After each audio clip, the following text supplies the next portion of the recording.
Nashville's rock station, 102.9 The Buzz. My name is Chris Atticus. I am joined today by Mr. Davis LeDuke. Welcome in, sir. Thank you, thank you. You are lead singer, frontman of Bad Things. That's right. And which, of course, has lead guitarist Shaun White, two-time Olympic gold medalist. So, first question, do you ever feel, as the frontman of the band, do you ever feel a little overshadowed playing with Shaun White on stage? That's a first. I have, but I think it's more so of a personal demon rather than something that he... I don't think it's something that I have against him by any means. I think it's just something like being a lead singer, you know, you want to... Not that I technically want to be the center of attention, but it's kind of my job. Mm-hmm. But we're so different, and it's two types of different people we attract. So... not usually, but there have definitely been times. Yeah, where it happens. It's only natural, I think. You're in the band Bad Things. You played tonight. Marathon Music Works with Fantagram. Yeah. What's it like touring around with Fantagram? It's been incredible. It's been the best tour ever. They're just the greatest people and just an amazing band to watch just because, you know, we're still kind of a baby band. We're on our first record they've put out. At least 2 and a few EPs, and they're just so plugged in and dialed together as a band that it's inspiring to watch and to learn from. And the fact that they're just so humble and just genuinely great people is makes it that much better. We have a lot of fun. We're talking with Davis, frontman for the band Bad Things. Shaun White is your lead guitarist, two-time Olympic gold medalist. Shaun White. Let's just keep throwing that out there, like you haven't heard it enough. Yeah. But let me ask you this: is this your first time to Nashville? This is not. No, I've been here quite a few times. Yeah. Does Shaun White have to check in anywhere when he comes to Nashville? Does he have to report in anywhere? No, but he mentioned it. He was like, I'm going to stay in the hotel room as much as I can. I have bad luck here. Yeah. So you played tonight, and this is y'all's last show before you tour Europe, right? Yeah. Is that your first UK tour? With Bad Things, yeah. We're actually not going to the UK. We're going to Romania, Russia. Okay. I think we go... Estonia, and then we also go to Vienna, France. Yeah. I was going to ask Mr. White if y'all were going to make a stop in Sochi. Yeah. Take a trip. Yeah, I don't know. So, kind of go into the history of Bad Things. How did you guys all come together? Well, I'm originally from Los Angeles, and the band was formed there, but Lena, the drummer, Tony, the guitar player, and then Shaun have been playing together for 5 or 6 years, you know, switching in and out members. And when the band basically relocated to Los Angeles is when Jared joined the band. And then I believe like a year later, we just sort of met through mutual friends and started, you know, they were looking for a singer. I wasn't doing anything. Yeah. So we just sort of decided to try it out. And then, you know, the chemistry was kind of undeniable, so it worked out really, really well.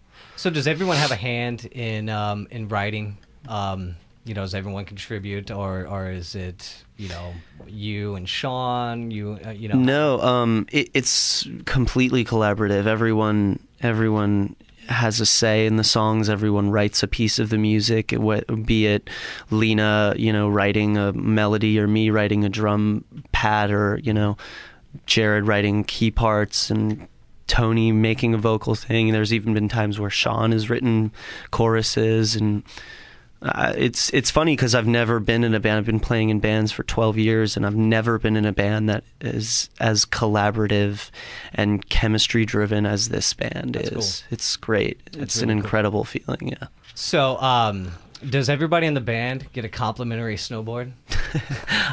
Pretty much. I mean, I don't snowboard. Most of us don't. I know Tony, you know, when we go up before Sochi, when he would travel to train, there were a bunch of times where he was just like, hey, come up and, after I train, we'll jam, and after I train, we'll write. And we would, me and Jared are city boys, so we're stuck in this like cabin in like the dead of winter. Yeah. But it worked out. It worked out beautifully because it gave us all the opportunity, but I guess specifically me and Jared, the opportunity to sit down and really like work on recording songs and sort of losing our minds and in a cabin in Lake Tahoe. And yeah, because awesome. I'm not the mountain man. I've never been snowboarding. I always made jokes saying like, oh no, if you ever go on the mountain, like I'll just find me a sled and I'll be fine. Yeah.